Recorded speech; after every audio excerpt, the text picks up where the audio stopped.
Hello everybody and welcome to a Path of Exile beginner build guide. If you're looking for a more overall broad beginner guide to Path of Exile, unfortunately this is not your video. However, this one is. Go ahead and click this video, link in the description below. If you're a brand new player to Path of Exile and you need help with just the overall basics of the game, like what skill gems are, what life resistances, damage, armor stats, all that stuff, the absolute basics of the game, go ahead and check out this video, link in the description below. You're going to need that relevant info before we break down this build guide here. Also, if you're more of a visual learner, here's another video. This one is a full campaign playthrough on a fresh character where I explain everything that I do. So one final time, again, if you are a brand new player and you want a more broad overview of Path of Exile, check out those videos in the description. But that being said, ladies and gentlemen, welcome to Juggernaut Sunder.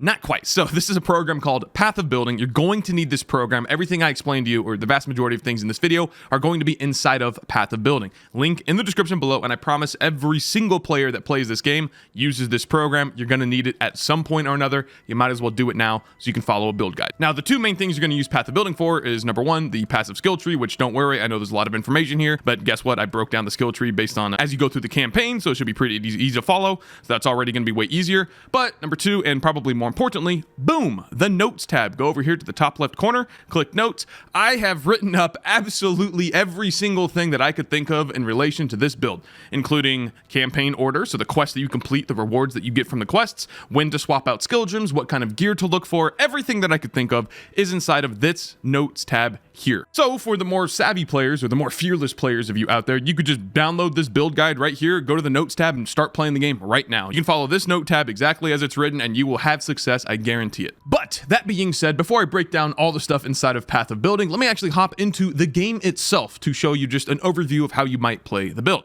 So again, we're playing Juggernaut Sunder. Juggernaut is our ascendancy class, which is basically just your class. You know, it's technically a class on top of a class. We're playing the Marauder as our base, and then the ascendancy is the Juggernaut. But no one calls it that. Everyone just says the ascendancy class as your main class. So Juggernaut Sunder. Sunder is a skill which looks like this. You slam the ground, bada bing, bada boom, a massive big sundering wave cascades in the ground. Looks like a big earthquake type thing. The name of the game is you're just going to go from packs of monsters to other packs of monsters. So if you don't see any packs of monsters, you're just going to use your movement skill, which in this case we're using two. Number one is Leap Slam. This has no cooldown. It's just based on your attack speed. So you can just leap around, as the name would imply. You can probably go the whole screen here. Let's see how far we can go. I can go pretty far. And then the second skill is called Frost Blink, which has a cooldown but is an instant cast. You think of Frost Blink as like a way to dodge attacks very quickly, or just a little, extra movement now and then, but you have to remember it has a cooldown. What you're going to do is you're going to Leap Slam, you're going to Frost Blink, just move around, bada bing, bada boom, until you find some monsters, then you're going to right click, or whatever your Sunder keybind is, and you're just going to Sunder them, bada bing, bada boom. If you find a tanky enemy like this, it's usually going to be the yellow guys, or the bosses especially. We have a couple solutions for that. So number one, just pretend like this totem is not a totem, it's a big banner. This guy's actually going to get removed in the next update. You can't play on the next update, until it comes out. So this totem is actually going to be a war banner, so just think of it like that. So you're going to press that. That is one way to get extra damage. Number two is pressing this war cry here, which is called Intimidating Cry, which gives you 2 double damage attacks. And then number 3, we have a curse called Vulnerability. We're just going to curse the enemy here, the little icon right there, and then we just curse with Vulnerability. He's taking extra damage.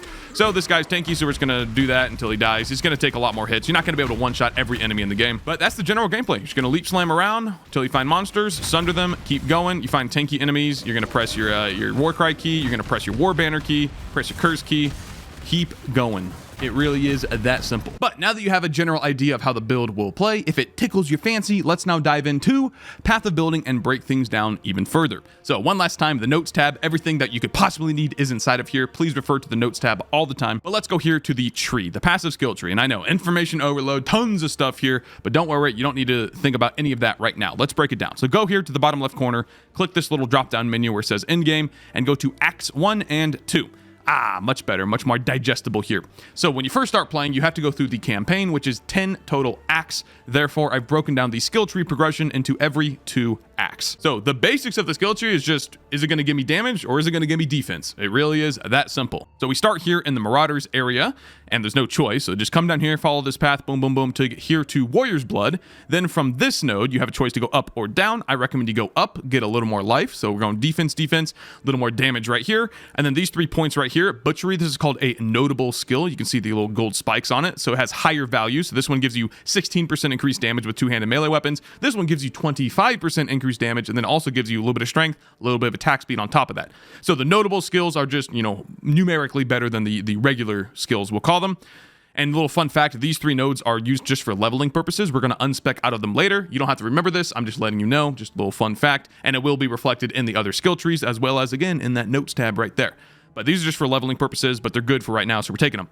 So after you acquire Butchery, we're going to come down here and we're going to grab this cluster right here. Kinetic Impacts is the notable. And then you have access to your first mastery skill point. So what you're going to do is you're going to come in here, spend 1, 2, 3 points. Once you get a notable in a cluster, this is a cluster of nodes. Once you get that notable, you have access to the mastery inside of it. So spend 1 more passive point and you're going to get 40% increased damage with hits against rare and unique enemies. Every tanky enemy in the game is going to be a rare or unique enemy, so this is just extra damage versus them. Then finally, you're going to finish out Act 2 by coming over here. This is the Duelists area now, and you're just going to get a little more defense, and then a little bit of attack speed here. Moving on to Act 3 and 4, when you come back out of the Duelist, make sure to grab these 2 nodes right here. These are also for leveling purposes. And then do not forget these nodes right here, Attack Mana Cost and Spirit of War. Physical attack damage leached as mana. You're going to need Mana Leech in any build that you play because that's how you use your abilities. If you have no Leech, you can't recover the cost to then keep using your abilities. So the name of the game is just spamming as much as you can. Mana Leech is integral to that. On top of that, its mastery is a lot of words here, 12% increased mana reservation efficiency of skills. All of this means is that when you reserve some of your mana for buffs, you're going to reserve less of that mana, so you have more of your pool to spend for attacking and movement skills and all that stuff. So when you reserve mana, you're reserving less of it. That's what that means. Then, this is a big part of the skill tree. You're going to be traveling a bunch. So when you just pick your nodes that give you plus 10 dexterity, plus 10 strength, or plus 10 int, this is called traveling. So we're going to travel. If you need a couple more life nodes, here they are right here. But the goal is to travel all the way up here to Resolute Technique. This is a very important part of the build because essentially, when you hit something, it rolls against that monster's evasion rating. So if your hits can't be evaded, you no longer have to worry about evasion rating and, more importantly, your accuracy. Accuracy is just another stat on gear like life and armor and stuff like that. But as a new player, you're already going to be juggling so many things, not even just related to gearing, like even just like your skill gems themselves and like your overall damage on the skill tree, blah, blah, blah. Too many moving layers. So thinking less and not having to worry about accuracy is just a bonus in my opinion. So yeah, you can never deal critical strikes, but who cares? You're going to do plenty of damage anyway. And this means that so long as your attack is hitting the enemy, you're never going to miss again. And then finally here we have some axe-specific damage nodes. By Act 3 or Act 4, I recommend that you're using an axe at that point. For Act 1 and the first part of 2, you can use a mace if you want, but axe past Act 2 for sure. And then these are just damage nodes specific to axes. And then the mastery point here gives you 2 rage on hit with axes. Another reason why you want to run axes, because rage generation is very powerful. There's a maximum of 30 stacks, and every single stack gives you 1% more melee damage. And more damage is very valuable. Anytime you see something that says more in Path of Exile, it is a multiplier to all of your other values of that same type. So 30 rage, which is the maximum amount of stacks, would give you 30% more damage, which is extremely good. Finally, the last big thing about Acts 3 and 4, and actually Act 3, by the end of Act 3, you will be able to complete your Ascendancy, which is done by doing the Lord's Labyrinth. Again, consult the notes tab if you need information. So you're choosing the Juggernaut, and then the first node I recommend you get is Unstoppable, not because it's particularly good, it's just because it's the best one available to us right now. Gives you a little bit of movement speed, you can't be stunned anymore, and you really can't be slowed either. That's the bottom 2 lines essentially equate to you can't be slowed. It feels really good, and it's going to help out for leveling quite a bit. So moving on here to Acts 5 and 6, you'll note that we actually completed the general outline of the skill tree already. So now we're just filling in random nodes. The only important thing I would say here is Steadfast. This is Fortification. So Fortification is essentially a more multiplier, but to your damage reduction. So every stack of Fortification gives you 1% less damage taken, and there's a maximum of 20 stacks by default. However, by default, you also have no way to generate Fortification, which is where this mastery comes in. It says melee hits fortify. Bada bing, bada boom. When you hit something, you get Fortification, and you'll probably get your max stacks in a single hit. So when you hit something, you now have 20% damage reduction. So you need to spend 5 passive points, 1, 2, 3, 4, 5, get the notable 5th passive point on the mastery. And then you have just 20% damage reduction. Very powerful. Then up here, Soul of Steel is just a little more defense. Also, you get a little bit of all elemental resistances going into it. So if you need a tiny bit of res, you can grab Soul of Steel for that. And then down here is just more damage. This node gives us 10% more maximum physical attack damage. So just very powerful. And then Wrecking Ball just gives you a ton of damage and a ton of attack speed. Very nice. Now, Act 7 and 8, you're again just going to be filling in more nodes. You got these 2 life nodes here. Make note of this. So those 2 that we took before, you can now fill in the rest of the 2 right here, 6% life each. Go down here, get Golem's Blood and a little more life here. And you are also completing your second Lord's Labyrinth at this point and get Unflinching as your node, which gives you endurance charge generation. Endurance charges are very, very powerful as well. Hey, who would have thought everything about this build is pretty dang powerful? Juggernaut, Master Race, let's go. And each endurance charge gives you 4% reduced physical and elemental damage taken, which is just insane. That's another multiplier essentially to your defense. It's very, very, very powerful. So you're going to come up here, a little more life and armor right here, and then +1 maximum endurance charges, and then the little node going into it gives you 0.2% life regen per endurance charge. So this plus that means you have 5 total endurance charges once you grab that node, obviously, and you're also regenning 1% of your life per second while you have your endurance charges. Pretty cool. And then a little more life right here. Then we're going to Acts 9 and 10. So by the end of Act 10, or right before you kill the final boss, I recommend, you're going to complete your 3rd Labyrinth and grab Unrelenting. This just takes your endurance charges to the next level. Instead of 4%, they now give 5% physical and elemental damage reduction per charge. And then on the tree, just the same old, same old. You have another endurance charge over here that you can grab. This is a jewel socket. So jewels are actually items that drop in the game. If we go over to the items real quick, little spoiler alert, we'll talk about these later. But we have jewels right here. They can roll up to 4 modifiers on them, and they're all pretty powerful. So I just have examples here with 2 mods. This one gives a little bit of attack speed and a little bit of extra maximum life. So you're coming through here to get this endurance charge anyway, and then on top of that, you get a jewel socket. You put a jewel into here. You can roll it with your currency, whatever stats you want on it, but I recommend life and axe-related nodes. So you have a jewel socket there. Other than that, it's just, filling in whether you need resistances, life, armor, damage, attack speed, whatever you need. Also, these rage nodes here are pretty good. Nearby enemies are intimidated while you have rage. Intimidation essentially just gives you 10% more damage. Enemies take 10% more damage when they are intimidated. So just more damage there. And yeah, by the end of the campaign, this is what your passive skill tree should look like. All right, and then once you complete Act 10, congratulations, you're done with the tutorial of Path of Exile. Seriously though, that's basically the tutorial. Now you're getting into the meat and bones, the meat and potatoes. Meat and bones, that's not a thing. The meat and potatoes of Path of Exile, and that is mapping the end game. So let's move over to the early maps skill tree. You'll note, boom, those leveling nodes are no longer here. Go to the duelist. These 2 nodes are no longer here. Those should be the only nodes that you have to unspec out of. You can just flip between the passive trees to double check, but I'm pretty sure those are the only ones. At this point, I recommend that you grab these 3 nodes right here, plus the mastery. So the Warcry nodes right here. Warcry speed is important because obviously you want to have things as smooth as possible. And this mastery is extremely important. Warcries cannot exert travel skills. All this means is that when you exert an attack, it's essentially dealing more damage or has a butt ton more area, something like that.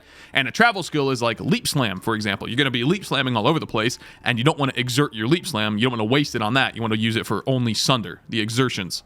So this mastery is extremely important. Basically just says all of your exerts go to your main attack. But make no mistake, it's going to take you quite a while as a brand new player to get to this point. So you're going to have tons of time to soak things in. I know it probably seems like I went pretty fast through the skill tree here, but again, it's going to take you a long time as a new player to get to this point. But hopefully you'll have fun along the way, because if you don't have fun, then why are you even playing the game in the first place, So that's all I'll talk about with the skill tree. It's all the main things. So let's now go over here to the skills tab themselves. So for your skills here, I actually recommend that, again, you go to the notes tab, because I've laid things out in a much easier way to understand. It goes by like which quests you complete, which gems you take as a reward, when to swap out certain gems for other gems, etc., etc. Unfortunately, here in the skills tab, there's like just no way for me to relate all of that information to you, except if I go like Act 1, Act 2, Act 3, and that's just, why would I do that when I can just write that same information here? So if you want these specifics on your skill gems, you will find all of that here in the notes tab, but I'll just go over like the absolute basics here. So Sunder is your main skill.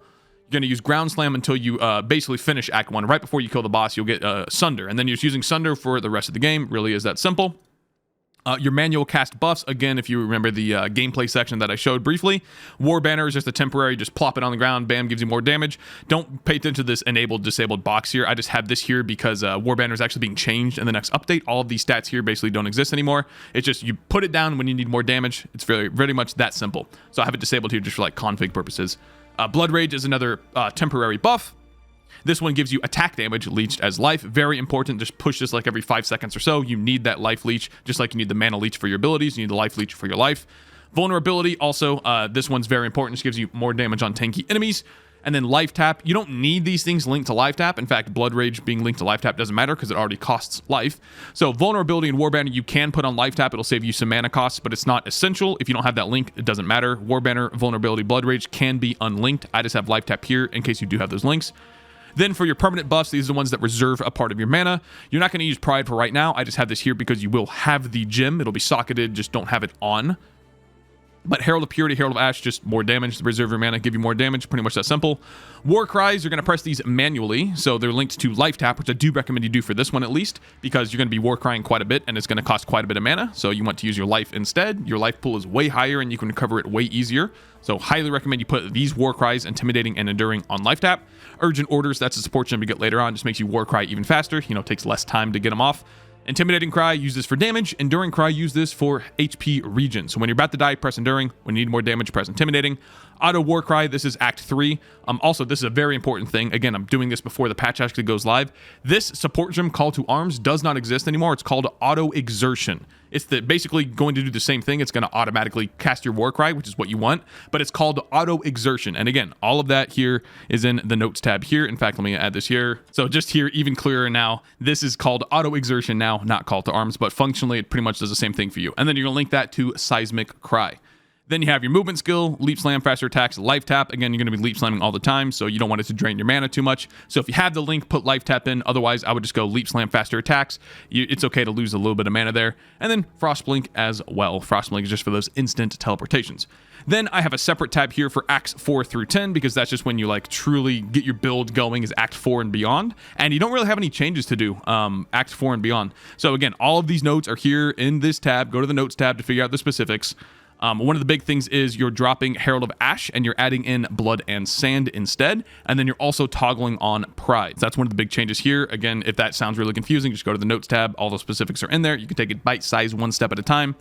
Manual War Cry is exactly the same. Auto War Cry, exactly the same. Movement skills, just try and, slap Life Tap in there. Put Frost Blink on it too, because why not? But you're probably not going to have the links on these until like Act 6, Act 7 probably. The main thing is just getting your 4 link for your main attack. That is the top priority when you go through the campaign. As soon as your main skill is on a 4 link, you're pretty much good to go. Then you can just kind of, pick and choose where your other skill gems go. The links don't matter that much. And then, of course, we have like the end game setup with a full 6 link on your main skill and all these other things. So those are your skills. Again, all of the actual details are here in the Notes tab, so please go there. And then finally here, let's go to the Items tab. And thankfully, this is the easiest tab to explain. So for the weapon, guess what? You need damage. That's right, damage on the weapon, and specifically physical damage. Now, you can get some elemental damage like fire, lightning, cold in the early game, like Acts 1 through 3, I would say it's probably fine. But once you get past that, you just want physical damage on your weapon, and that's because everything that you do is scaling off of your physical damage. So weapon, very simple, physical damage, and as much attack speed as you can get, obviously. And it has to be an axe specifically. Please use a two-handed axe past like Act 2, Act 3. Two-handed axe with damage and attack speed. Boom, easy. And actually for the rest of the gear, it's not too much different. Instead of damage, you need defense. So life and resistances. Life and resistances. Say that 3 times. Life, resistances. Life, resistances. Life, resistances. By far, the most important defensive stats of your character, just life and resistances. And actually, probably resistances first, then life. So every piece of gear needs to have some kind of life and some kind of resistances on it. There are some exceptions, obviously, especially as you're a new player and you're just starting out. Like, you're going to find a piece of gear with like really good resistances and probably no life on it. Then yeah, you can probably just put on all those resistances and just, get more life elsewhere. Or just be okay with a little bit of less life. But just life and resistances, that's all you're looking for. You're going to need some stat requirements, such as intelligence and dexterity. You'll have plenty of strength just because you're playing the Marauder. He gets strength as he levels up. So you might need a little bit of dex, a little bit of int somewhere. So maybe get an amulet. The best place to do that is your amulet. So the turquoise base type gives you 24 max roll to dex and int. That's pretty good right there. That might actually solve all your issues. Other than that, it's just life and resistances. And one final thing, actually, looking at this amulet, see how the bottom modifier is kind of white, the 14 to cold and chaos resistances? So that's called a crafted modifier. You won't actually have access to that specific modifier just early on. So if we go up here to like the chest piece, for example, you will have access to extra life as a craft. So you're going to talk to Helena in Act 2. And don't worry, all this stuff is in the Notes tab. Please consult the Notes tab if you have any questions. Go to Helena in Act 2. You'll create a hideout. Once you have your hideout, you have a crafting bench. And then you can put any item into that crafting bench.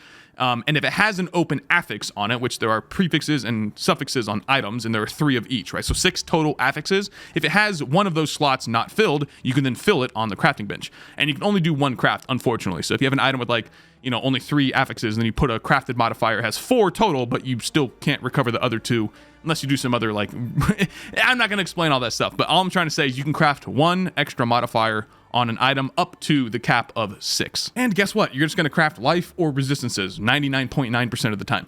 And And then the final other thing is your boots. You're going to need to have a little bit of movement speed on your boots. You don't need the maximum roll of whatever your current level is. So it goes by every like 5% increments. So you start with boots that go up to 10%, then 15, 20, 25, etc. Just have some movement speed on your boots. It's going to feel a whole lot better as you go through the campaign. All right. Other than that, I believe that is just about it. If you guys have any questions, again, number one, please just consult the notes tab. I spent a whole bunch of time writing all this stuff up, guys. Trust me, like all the stuff I could think of right here in the notes tab. Also, please go back and watch the PoE beginner guide. I have it linked right here at the top of the notes tab, as well as that full campaign playthrough. So you can see, you know, generally what someone's going to do in the campaign.